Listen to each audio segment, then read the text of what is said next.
લિગેન્ડની પ્રબળતાનો ક્રમ. તો આ જુદા જુદા સંકીર્ણ સંયોજનમાં જોવા મળતા લિગેન્ડની પ્રબળતાનો ક્રમ છે. સૌથી ઓછો પ્રબળ લિગેન્ડ આયોડાઇડ, એનાથી વધુ પ્રબળ લિગેન્ડ બ્રોમાઇડો, થાયોસાઇનેટો, ક્લોરાઇડો, સલ્ફો, ફ્લોરાઇડો, હાઇડ્રોક્સાઇડો, ઓક્ઝિલેટો, એક્વા, એનું નામ આઇસોથાયોસાઇનેટો, EDTA એટલે ઇથિલિન ડાયમાઇન ટેટ્રાએસિટેટ, એમાઇન, ઇથેન 1,2 ડાયમાઇન, નાઇટ્રાઇટો N, સાયનાઇડો અને CO. આ જે CO છે કાર્બન મોનોક્સાઇડ કાર્બોનિલ લિગેન્ડ તરીકે વર્તે છે. સૌથી વધુ આ પ્રબળ લિગેન્ડ છે. એટલે તમારે આ સિલેબસની અંદર આ 5 જે છેલ્લે આવેલા પ્રબળ લિગેન્ડ છે તમારા માટે અતિ અગત્યના છે. જો એની નીચે લખેલું વાક્ય યાદ રાખજો. આ પ્રબળ લિગેન્ડ કે જે સંકીર્ણ સંયોજનમાં સંક્રાંતિ ધાતુ આયનની ડી કક્ષકના અયુગ્મિત ઇલેક્ટ્રોનનું યુગ્મીકરણ કરે. આ પ્રબળ લિગેન્ડ જે સંકીર્ણ સંયોજન હોય એની અંદર જે સંક્રાંતિ ધાતુ આયન હોય એની ડી કક્ષકમાં જો અયુગ્મિત ઇલેક્ટ્રોન હોય તો તેને યુગ્મીકરણ કરી નાખે. અહીં તમે જોઈ શકો કે આ એક સંક્રાંતિ ધાતુ આયન છે, એની અંદર NH3 પ્રબળ લિગેન્ડ છે. તો NH3 પ્રબળ લિગેન્ડે આ જે સિંગલ અયુગ્મિત ઇલેક્ટ્રોન છે એનું યુગ્મીકરણ કરી નાખ્યું. આ તો યુગ્મિત જ હતા, આ 1, 2, 3 ને 4 અયુગ્મિત હતા, એને બધાને ભેગા કરી નાખ્યા, કુલ 6 હતા. તો 6નું આ રીતનું યુગ્મીકરણ થઈ અને જોડકા 3 ડી કક્ષકમાં ગોઠવાઈ જાય છે અને 2 ડી કક્ષક ખાલી બને છે કે જેની અંદર લિગેન્ડના ઇલેક્ટ્રોન યુગ્મનું દાન થાય છે. એટલે આમ પ્રબળ લિગેન્ડ છે સંકીર્ણ સંયોજનની અંદર સંક્રાંતિ ધાતુ એની ડી કક્ષકના યુગ્મિત ઇલેક્ટ્રોનનું યુગ્મીકરણ કરે છે. એ ખાસ યાદ રાખજો, જે આગળ કેટલાક પ્રશ્નો સમજવામાં, MCQ સોલ્વ કરવામાં, કારણ કે આના ઉપરથી જ તમને ખ્યાલ આવે કે જો પછી આખું આ સંકીર્ણ સંયોજન રચાઈ ગયું તો આ સંકીર્ણ સંયોજનની ઇલેક્ટ્રોનની રચના છે એમાં ક્યાંય પણ અયુગ્મિત ઇલેક્ટ્રોન હવે જોવા નથી મળતો. કારણ કે NH3 પ્રબળ લિગેન્ડે અયુગ્મિત ઇલેક્ટ્રોનનું યુગ્મીકરણ કર્યું ત્યારબાદ જ આ NH3 લિગેન્ડ આવા સંક્રાંતિ ધાતુઓની જુદી જુદી કક્ષકોમાં પોતાના ઇલેક્ટ્રોન યુગ્મનું દાન કરી અને સહવર્ગ સહસંયોજક બંધ રચ્યા. એટલે આ સંકીર્ણની ઇલેક્ટ્રોનની રચના ગણાય. સંયોજનની ઇલેક્ટ્રોનની રચનામાં ક્યાંય પણ હવે અયુગ્મિત ઇલેક્ટ્રોન જોવા નથી મળતા. માટે આ સંકીર્ણ સંયોજનનો ચુંબકીય ગુણધર્મ પ્રતિચુંબકીય થશે. પણ એની બાજુમાં એના જેવું જ સંયોજન છે. આ બંનેની અંદર ફરક માત્ર શું છે કે અહીંયા CONH6+3 એટલે આ સંકીર્ણ સંયોજનની રચના કરી, જ્યારે અહીંયા આપણે CONH6+2 પ્રકારના સંકીર્ણ સંયોજનની રચના કરી. આ સંકીર્ણ સંયોજનમાં કોબાલ્ટની ઓક્સિડેશન અવસ્થા +3 મળે એટલે CO+3 ની ઇલેક્ટ્રોનની રચના હતી, જ્યારે આ સંકીર્ણ સંયોજનમાં કોબાલ્ટની ઓક્સિડેશન અવસ્થા +2 મળે એટલે +2 મૂળ કોબાલ્ટ જે હોય એમાંથી 2 ઇલેક્ટ્રોન દૂર થયા અને આમાં મૂળ જે કોબાલ્ટ હતો એમાંથી 3 ઇલેક્ટ્રોન દૂર થયા. બરોબર. આ સંકીર્ણ સંયોજનની અંદર રેડોક્સ ચેપ્ટર પ્રમાણે તમે આમ ગણો 1 કોબાલ્ટ વત્તા 6 NH3 બરાબર +2. NH3 તો તટસ્થ લિગેન્ડ છે એટલે એનું મૂલ્ય 0 લ્યો તો કોબાલ્ટ બરાબર +2 મળે. એટલે મૂળ જે કોબાલ્ટ હોય આના ઉપર +2 લખો એટલે મૂળ જે કોબાલ્ટ હોય એમાંથી 2 ઇલેક્ટ્રોન દૂર થયા 4s માંથી, અને આમાં જે મૂળ કોબાલ્ટ હતો આમાં તમે ગણો CO વત્તા 6 NH3 બરાબર +3. NH3 તટસ્થ લિગેન્ડ છે એનું મૂલ્ય 0 એટલે કોબાલ્ટ બરાબર +3 એટલે CO+3 ની આપણે ઇલેક્ટ્રોનની રચના લખવી પડે. એટલે મૂળ જે કોબાલ્ટની ઇલેક્ટ્રોનની રચના છે એમાં 3 ઇલેક્ટ્રોન દૂર કરવા પડે, 2 S માંથી ને 1 D માંથી. એટલે અહીંથી 1 ઇલેક્ટ્રોન દૂર થતા 3 ઇલેક્ટ્રોન, 2 અહીંથી ને 1 અહીંથી ઇલેક્ટ્રોન દૂર થતા 3 ઇલેક્ટ્રોન દૂર થઈને ત્યારબાદ CO+3 ની ઇલેક્ટ્રોનની રચનામાં આ રીતની જોવા મળશે. જ્યારે CO+2 ની ઇલેક્ટ્રોનની રચના આ રીતની હોય છે અને એમાં પણ NH3 પ્રબળ લિગેન્ડ છે, જ્યારે આ CO+3 ની ઇલેક્ટ્રોનની રચના સાથે NH3 ના 6 અણુ જોડાય તે પહેલા NH3 પ્રબળ લિગેન્ડ જે સંકીર્ણ સંયોજનમાં સંક્રાંતિ ધાતુઓ એની ડી કક્ષકના અયુગ્મિત ઇલેક્ટ્રોનનું યુગ્મીકરણ કરે. તો તમારે ઇલેક્ટ્રોનનું યુગ્મીકરણ કરવાનું, એટલે આ જે અયુગ્મિત ઇલેક્ટ્રોન છે અહીંયા એ આની સાથે વિરુદ્ધ સ્પિનમાં આમ યુગ્મીકરણ પામે. હવે આ બચ્યો એક અયુગ્મિત ઇલેક્ટ્રોન. હવે CONH3 માં NH3 6 બંધ બનાવે અને અષ્ટફલકી રચના ધરાવતા સંકીર્ણ સંયોજન જે છે 2 પ્રકારના સંકરણ ધરાવે. જો એમાં નિર્બળ લિગેન્ડ હોય તો સંકરણ sp3d2 થાય અને પ્રબળ લિગેન્ડ હોય તો આમાં પ્રબળ લિગેન્ડ છે તો એનું સંકરણ D2sp3 થાય. તો આ કક્ષકમાં જે એક ઇલેક્ટ્રોન બચે ને આપણે તો 2 ડી કક્ષક, જો આ ઇલેક્ટ્રોન અહીં યુગ્મીકરણ પામે એટલે એક ડી કક્ષક ખાલી થાય. પણ આપણે જાણીએ છીએ, કાલે જ આપણે વિડીયો લેક્ચરમાં સમજાયું કે પ્રબળ લિગેન્ડ હોય તો D2sp3 સંકરણ થાય તો 2 ડી કક્ષક ખાલી કરવી પડે. તો આ જે એક ડી કક્ષકમાં અહીંયા રહેતો ઇલેક્ટ્રોન છે ને આપણે આ 3D કક્ષકમાંથી સ્થળાંતરિત કરી અને એને 4D કક્ષકમાં લઈ જવો પડે. એટલે ખાલી બનતી 2 ડી કક્ષક, એક S કક્ષક અને 3 4p કક્ષકમાં એવા 6 NH3 ના ઇલેક્ટ્રોન યુગ્મ દાન થઈ અને 6 સવકક્ષ સંયુગ્મ બને. આમ આ CONH3 6+3 ની ઇલેક્ટ્રોન રચનામાં ક્યાંય અયુગ્મિત ઇલેક્ટ્રોન નહોતો એટલે એનો ચુંબકીય ગુણધર્મ પ્રતિચુંબક. જ્યારે CONH3 6+2 ની આ જે ઇલેક્ટ્રોનની રચના છે એમાં 4D કક્ષકની અંદર એક અયુગ્મિત ઇલેક્ટ્રોન જોવા મળે, માટે એનો ચુંબકીય ગુણધર્મ અનુચુંબકીય થશે. એટલે આ માત્ર પ્રબળ લિગેન્ડ ડી કક્ષકના અયુગ્મિત ઇલેક્ટ્રોનનું યુગ્મીકરણ કરે એટલું જ નહીં, આના આધારે જ તમે 4 ઓપ્શનમાંથી કયો પદાર્થ છે સંકીર્ણ સંયોજન તરીકે એ કયો ચુંબકીય ગુણધર્મ ધરાવે એવું MCQમાં પૂછાઈ શકે. બીજું એક નોંધ છે કે પ્રબળ એકદંતીય લિગેન્ડ સંકીર્ણની સ્થાયીતા વધારે છે, પરંતુ તેનાથી વધુ સ્થાયીતા કિલેટજન્ય લિગેન્ડ વધારે છે. એના માટે મેં તમને આ વાક્ય સમજાવવા માટે અહીંયા MCQ આપેલા છે કે નીચેનામાંથી કયું સંકીર્ણ સૌથી વધુ સ્થાયી છે? તો આમાં Cl, આમાં Cl, આમાં NH3 અને આમાં Cn. તો તમે જો Cl તો અહીંયા છે પ્રબળતાના ક્રમમાં, એનાથી વધુ પ્રબળતા NH3 ની છે ને NH3 કરતાં વધુ પ્રબળતા Cn ની છે. એટલે પ્રબળ એકદંતીય લિગેન્ડ સંકીર્ણની સ્થિરતા વધારે. તો જેમ જેમ સંકીર્ણ સંયોજનમાં વધુ પ્રબળ લિગેન્ડ આવે તો NH3 કરતાં વધુ પ્રબળ લિગેન્ડ Cn, એટલે આ સંકીર્ણ સંયોજનની સ્થિરતા વધુ છે બાકીના 3 ઓપ્શન કરતાં. એવો જ એક પાછો પ્રશ્ન, નીચેની સ્પીસીસમાંથી વધુ સ્થાયી સંયોજન કયું?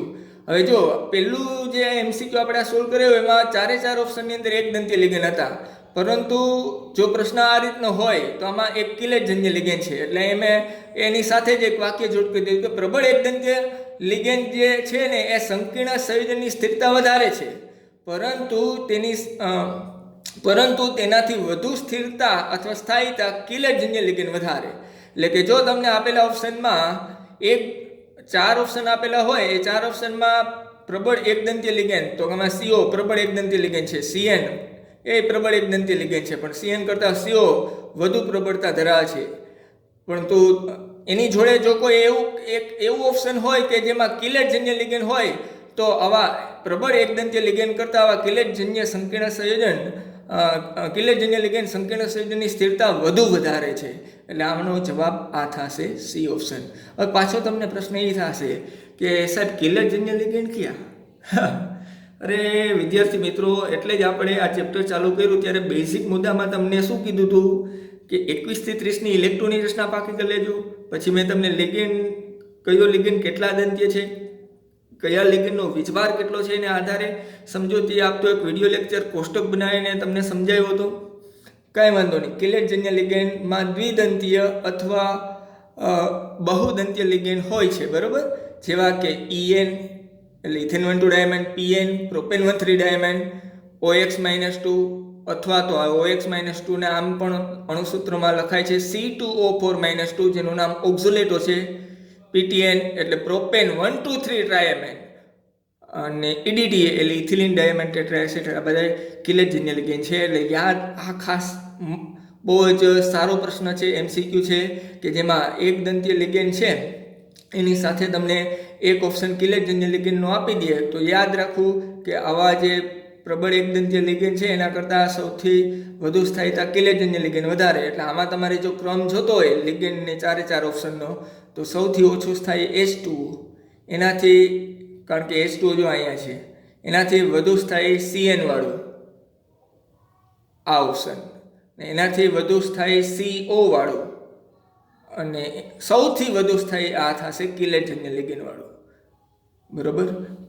કારણ કે C2O4 ભલે શું કહેવાય લિગેન્ડની પ્રબળતાના ક્રમમાં આ CO અને Cn કરતાં ઓછું, પણ કિલેટજન્ય લિગેન્ડ છે. આપણે થિયરી કિલેટ સંયોજન એટલે શું એવું થિયરીમાં વ્યાખ્યા સમજાવીને ત્યારે પણ આ વાક્ય લાસ્ટમાં આપેલું હતું કે કિલેજન્ય લિગેન્ડ છે એક દંતીય લિગેન્ડ ધરાવતા સંકીર્ણ સંયોજન કરતાં કિલેજન્ય લિગેન્ડ ધરાવતા સંકીર્ણ સંયોજનની સ્થિરતા વધુ હોય. ઓકે, તો આગળ વધીએ. નીચેનામાંથી સૌથી વધુ સ્થાયી સંકીર્ણ કયું છે?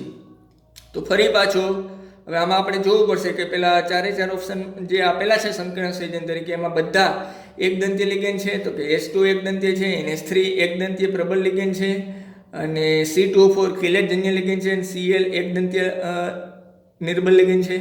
તો આપણે જાણીએ છીએ કે ભલે કિલેજન્ય લિગેન્ડ હોય તો એ સૌથી વધુ સ્થાયીતા ધરાવે, એટલે પ્રબળ એક દંતીય લિગેન્ડ સંકીર્ણ સંયોજનની સ્થિરતા વધારે છે, પરંતુ તેનાથી વધુ સ્થિરતા કિલેજન્ય લિગેન્ડ ધરાવતા સંકીર્ણ સંયોજનો. એટલે આમાં પણ જવાબ C આવે. ને આમાં તમારે ક્રમ જોતો હોય તો સૌથી ઓછો સ્થાયી Cl વાળો, એનાથી વધુ સ્થાયી H2O વાળો આ ઓપ્શન, એનાથી વધુ સ્થાયી આ NH3 છે એટલે બી, ને સૌથી આપણે જે જવાબ જોઈએ વધુ સ્થાયી એ કિલેજન્ય લિગેન્ડ C2O4. નીચેનામાંથી હવે એક અહીંયા એક નોંધ આપેલી છે, ધ્યાનમાં રાખજો.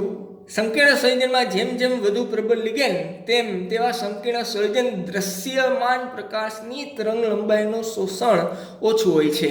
તમારે આ ચેપ્ટરની અંદર સંકીર્ણ સંયોજનનો રંગ એવી એક થિયરી ભણવાની છે, પણ એ થિયરીમાં આ રીતના ક્યાંય નોંધના વાક્ય નહીં હોય, એટલે મેં તમને આ નોંધના વાક્ય પહેલેથી જ એટલા માટે આપી દીધા કારણ કે આવા જ MCQ છે ગુજકેટમાં પૂછાતા હોય છે. એટલે જેમ જેમ સંકીર્ણ સંયોજનમાં વધુ પ્રબળ લિગેન્ડ તેમ તેવા સંકીર્ણ સંયોજન દ્રશ્યમાન પ્રકાશની તરંગ લંબાઈનું શોષણ ઓછું હોય છે. આનાથી પ્રતિવિધાન આમ પણ બોલી શકાય કે પ્રબળ લિગેન્ડ તરંગ લંબાઈનું ઓછું શોષણ કરે તો ઓછો પ્રબળ લિગેન્ડ તરંગ લંબાઈનું કેવું શોષણ કરે? વધુ કરે. ઓકે, તો નીચેનામાંથી કયું સંકીર્ણ સૌથી ઓછી તરંગ લંબાઈ ધરાવતા પ્રકાશનું શોષણ કરે? આ ગુજકેટ 2017માં પૂછાયેલો MCQ છે. તો ફ્લોરિન અહીંયા રહ્યો, પછી NH3 અહીંયા રહ્યો, પછી Cn અહીંયા છે, અને H2O અહીંયા છે. તો આપણે તો એવું વાક્ય કીધું ને, જેમ લિગેન્ડ પ્રબળ તેમ એ દ્રશ્યમાન પ્રકાશની તરંગ લંબાઈનું શોષણ ઓછું કરે. તો આ Cl, આ H2O, આ NH3 અને Cn એ આ ચાર ઓપ્શનના લિગેન્ડ છે, જેમાં સૌથી વધુ પ્રબળ આ ચાર જે Cl, H2O અને NH3 અને Cn, એમાં સૌથી વધુ પ્રબળ Cn છે, એટલે એ જ સૌથી ઓછી તરંગ લંબાઈ ધરાવતા પ્રકાશનું અવશોષણ કરી. નીચેના પૈકી કયા સંકીર્ણની સ્થિરતા ઓછી છે? આ ગુજકેટ 2014માં પૂછાયેલો પ્રશ્ન, ખૂબ જ અગત્યનો પ્રશ્ન કહી શકાય આને. આપણે સંકીર્ણ સંયોજનની સ્થિરતા કેના ઉપર આધાર રાખે? સ્થિરતા, સ્થિરતા, સ્થાયીતા, સ્થિરતા બધું એક જ. તો કે એક દંતીય પ્રબળ એક દંતીય લિગેન્ડ પર આધાર રાખે ને એની સાથે જો કોઈ સંકીર્ણ સંયોજનમાં કિલેજન્ય લિગેન્ડ હોય તો એવા સંકીર્ણ સંયોજનની સ્થિરતા એ પ્રબળ એક દંતીય લિગેન્ડ ધરાવતા સંકીર્ણ સંયોજન કરતાં પણ વધુ હોય છે. આ વાક્ય આપણે જાણીએ છીએ. તો તમે જુઓ કે Cn અહીંયા છે, Cn, NH3 અહીંયા છે, બરોબર, અને CO અહીંયા છે. તો આ NH3, Cn અને CO એમાં સૌથી વધુ પ્રબળ કોણ? તો કે CO. તો સૌથી વધુ સ્થાયીતા CO ધરાવતા સંકીર્ણ સંયોજનની, એનાથી ઓછી સ્થાયીતા તો કે Cn ધરાવતા સંકીર્ણ સંયોજનની, અને સૌથી આ ઓછી સ્થાયીતા તો કે NH3 ધરાવતા સંકીર્ણ સંયોજનની. ઓકે, તો આપણે એટલો તો ખ્યાલ આવી ગયો કે NH3 જે ઓપ્શનની અંદર NH3 લિગેન્ડ તરીકે છે એવા સંકીર્ણ સંયોજનની સ્થિરતા ઓછી, તો એકમાં CO છે, એકમાં Cn છે, બે કરતાં NH3 લિગેન્ડ ધરાવતા સંકીર્ણ સંયોજનની સ્થિરતા ઓછી, પણ એવા NH3 લિગેન્ડ ધરાવતા પાછા બે ઓપ્શન છે. એકમાં CONH3 6+3 છે ને એકમાં CONH3 6+2 છે. તો આ સંકીર્ણ સંયોજનમાં આપણે હમણાં સમજાયું કે CO + 6NH3 = +3. NH3 એક દંતીય તટસ્થ લિગેન્ડ છે, એનું મૂલ્ય 0 આવે વીજભાર, જે આપણે આગળ એક કોષ્ટક જ આખો બનાવીને કીધો હતો કે કયો લિગેન્ડ કેટલા દંતીય છે પાકું કરો, એનું નામ પાકું કરો, એનો વીજભાર કેટલો છે એ પાકું કરો. તો આમાં CO = +3 મૂલ્ય આવ્યું. એટલે પ્રથમ તો આપણે મૂળ જે તટસ્થ કોબાલ્ટ છે એની ઇલેક્ટ્રોનની રચના લખી, જેનો પરમાણુ ક્રમાંક 17 છે. તો આર્ગોન ના 18, 4s માં 2 20, 20 ને 21, 22, 23, 24, 25, પછી વિરુદ્ધ સ્પિનમાં યુગ્મીકરણ પામે 26 ને 70 ઇલેક્ટ્રોન થઈ ગયા. હવે આ સંકીર્ણ સંયોજનમાં કોબાલ્ટની અવસ્થા +3 છે, એટલે હવે CO+3 ધાતુ આયનની ઇલેક્ટ્રોનની રચના લખીએ. જેવું તમે આ CO ઉપર +3 મૂકો એટલે મૂળ જે CO છે એની ઇલેક્ટ્રોનની રચનામાંથી જ્યારે ધાતુ આયનની ઇલેક્ટ્રોનની રચના લખતા હોય તેમાં 3 ઇલેક્ટ્રોન ઓછા થઈ જાય, 2 4sમાંથી અને 1 અહીંયા Dમાંથી. એટલે આ રીતની ધાતુ આયનની ઇલેક્ટ્રોનની રચના થઈ. હવે આ સંયોજનની રચના કરવી હોય તો પહેલાં એ વિચારવું જોઈએ કે આપણે આ સાહેબે 5 કીધા હતા એમાંથી કોઈ લિગેન્ડ તો નથી ને, તો હા એમાંથી જ છે NH3. તો એ ડી કક્ષક ધાતુ આયનની ડી કક્ષકના અયુગ્મિત ઇલેક્ટ્રોનનું શું કરે? યુગ્મીકરણ કરે. તો આ ધાતુ આયન એની ડી કક્ષકમાં 4 અયુગ્મિત ઇલેક્ટ્રોન છે, જ્યારે એની સાથે આ 6 એમોનિયા જોડાય ત્યારે એનું યુગ્મીકરણ થઈ જાય. એટલે આ ઇલેક્ટ્રોન અહીંયા વિરુસ્પિનમાં યુગ્મીકરણ પામે અને આ ઇલેક્ટ્રોન અહીંયા વિરુસ્પિનમાં યુગ્મીકરણ પામે. એટલે ખાલી થશે 2 ડી કક્ષક, પાછળ એક ખાલી હતી 4s ને એના પછી ખાલી હોય જ છે 4p કક્ષક. આવી 6 કક્ષકોમાં 6 NH3ના ઇલેક્ટ્રોન યુગ્મ દાખલ થઈ 6 સવક સસંયોજક બંધ બને. બરોબર. હવે નિયમ એવું કે છે, આપણે તો આમાં સૌથી ઓછી સ્થાયીતા ગોતવાની. તો આપણે એ તો નક્કી કરી લીધું હતું કે આ 3 જે લિગેન્ડ હતા CO, CN અને NH3માં સૌથી ઓછો પ્રબળ લિગેન્ડની પ્રબળતા જોઈએ તો સૌથી વધુ પ્રબળ CO ની, એનાથી ઓછી થોડીક પ્રબળતા CN ની, એનાથી થોડીક ઓછી પ્રબળતા NH3 ની. એટલે જેમ લિગેન્ડ ઓછો પ્રબળ તેવા સંકીર્ણ સંયોજનની સ્થિરતા ઓછી. પણ એવા 2 ઓપ્શન હતા એટલે આપણે એકનું સમજાવ્યું. હું તમને કહેવા એવું માગું છું, જ્યારે સંકીર્ણ સંયોજનની આ 2 સંકીર્ણ સંયોજન સરખા છે લગભગ, ફરક ખાલી એટલો છે કે આમાં CO+3 છે ધાતુ આયન તરીકે, જ્યારે આ સંકીર્ણ સંયોજનમાં કોબાલ્ટની તમે કિંમત ગણો આમ રેડોક્સ ચેપ્ટર પ્રમાણે કે CO + 6 NH3 = +2. NH3 નું મૂલ્ય 0 લો, CO બરાબર +2 મળે. એટલે આ સંકીર્ણ સંયોજનમાં કોબાલ્ટ ધાતુ આયન +2 તરીકે છે. ઓકે. હવે નિયમ એવું કહે છે કે જો આ બેમાંથી તમારે કોની સ્થિરતા ઓછી એ ઓલું જાણવું હોય તો નિયમ એવું કહે છે કે જો જ્યારે સંકીર્ણ સંયોજનની રચના થાય ત્યારે એમાં બધા ઇલેક્ટ્રોન વિરુદ્ધ ગોઠવાયેલો હોય પરસ્પર, તો તેવા સંકીર્ણ સંયોજન એટલે બધા ઇલેક્ટ્રોન યુગ્મિત જ હોય, તો તેવા સંકીર્ણ સંયોજનની સ્થિરતા વધુ હોય. હવે જો આમાં આ જોઈએ આપણે આની રચના, તો મૂળ કોબાલ્ટની ઇલેક્ટ્રોનની રચના છે 27 નંબર છે, એટલે આપણે 27 ઇલેક્ટ્રોન દર્શાવવાના હોય. આર્ગોનના 18, 4sમાં 2 20 ને પછી ડી કક્ષક 5 ખાનાની બનેલી હોય, એમાં 21, 22, 23, 24, 25, પછી વિરુસ્પિનમાં 26 અને 27. આ સંકીર્ણ સંયોજનમાં કોબાલ્ટની અવસ્થા +2 છે, એટલે જ્યારે આના પર +2 લખીએ એટલે મૂળ જે કોબાલ્ટની ઇલેક્ટ્રોનની રચના છે એમાંથી 2 ઇલેક્ટ્રોન દૂર થાય. પણ મેં તમને કીધું તો પ્રથમ ઇલેક્ટ્રોન 4sમાંથી દૂર કરવા, એટલે 4sમાંથી 2 જતા રહ્યા અને આ થઈ ગઈ ધાતુ આયન CO+2ની ઇલેક્ટ્રોનની રચના. હવે આ જે CO+2ની ઇલેક્ટ્રોનની રચના છે, આ સંકીર્ણ સંયોજનમાં કોબાલ્ટ જે CO+2 તરીકે છે એની સાથે એની ઇલેક્ટ્રોનની રચનામાં NH3 જોડાશે. પણ NH3 સાહેબે કીધું હતું કે ભાઈ જો પ્રબળ લિગેન્ડ હોય સંકીર્ણ સંયોજનમાં તો ડી કક્ષકના અયુગ્મિત ઇલેક્ટ્રોન શું કરે?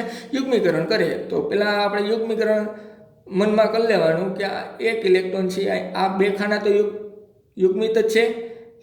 આપણે આ યુગ્મિત ઇલેક્ટ્રોન અહીંયા વિરુસ્પિનમાં યુગ્મીકરણ કરાવીએ NH3 પ્રબળ લિગેન્ડને કારણે. હવે આ ખાનામાં 1 ઇલેક્ટ્રોન બચ્યો, પણ હવે ગઈકાલના વિડીયો લેક્ચરમાં આપણે સમજાવેલું કે 6 બંધ બનતા હોય તો તેવા સંકીર્ણ સંયોજન 2 જ સંકરણ ધરાવે, sp3d2. જો એવા સંકીર્ણ સંયોજનમાં નિર્બળ લિગેન્ડ હોય તો, અને 6 બંધ ધરાવતા સંકીર્ણ સંયોજનમાં હજી એક સંકરણ હોય, કયું? તો કે D2sp3. આવું સંકરણ ક્યારે થાય? પ્રબળ લિગેન્ડ હોય તો. ભાઈ અમારે તો પ્રબળ લિગેન્ડ જ છે NH3. તો આ ખાનામાં જે 1 અયુગ્મિત ઇલેક્ટ્રોન બચે છે એને તમારે આ 3D કક્ષકમાંથી 4D કક્ષકમાં ટ્રાન્સફર કરવો પડે, તો જ અહીંયા 2 3D કક્ષક ખાલી થાય અને તો જ તમે આનું સંકરણ D2sp3 એમ રચી શકો. એટલે અહીંયા જે એક છેલ્લો અયુગ્મિત ઇલેક્ટ્રોન બચે એને 4D કક્ષક 3Dમાંથી 4D કક્ષકમાં ટ્રાન્સફર કરો એટલે ખાલી બનતી 2D, 1 S ને 3 P કક્ષકની અંદર 6 NH3ના ઇલેક્ટ્રોન યુગ્મ દાન થઈ 6 સંયોજક બંધ બને. ઓકે. તો આ રીતના 2 સંયોજનની રચના થઈ ગઈ. આપણે આ બેમાંથી નક્કી કરવાનું કે ઓછી સ્થાયીતા કોની. તો મેં તમને કીધું એ પ્રમાણે જો કોઈ સંકીર્ણ સંયોજનની અંદર બધા ઇલેક્ટ્રોન યુગ્મિત હોય તો એવા સંકીર્ણ સંયોજનની સ્થિરતા વધુ. પણ જો કોઈ સંકીર્ણ સંયોજનની અંદર ઇલેક્ટ્રોન એકાદ પણ અયુગ્મિત હોય તો તે યુગ્મિત ઇલેક્ટ્રોન ધરાવતા સંકીર્ણ કરતાં અયુગ્મિત ઇલેક્ટ્રોન ધરાવતા સંકીર્ણ સંયોજનની સ્થિરતા ઓછી હોય. એટલે જવાબ થશે C. તો આ રીતનો ખૂબ જ અગત્યનો આ પ્રશ્ન હતો, ગુજકેટ 2014માં પૂછાયેલો.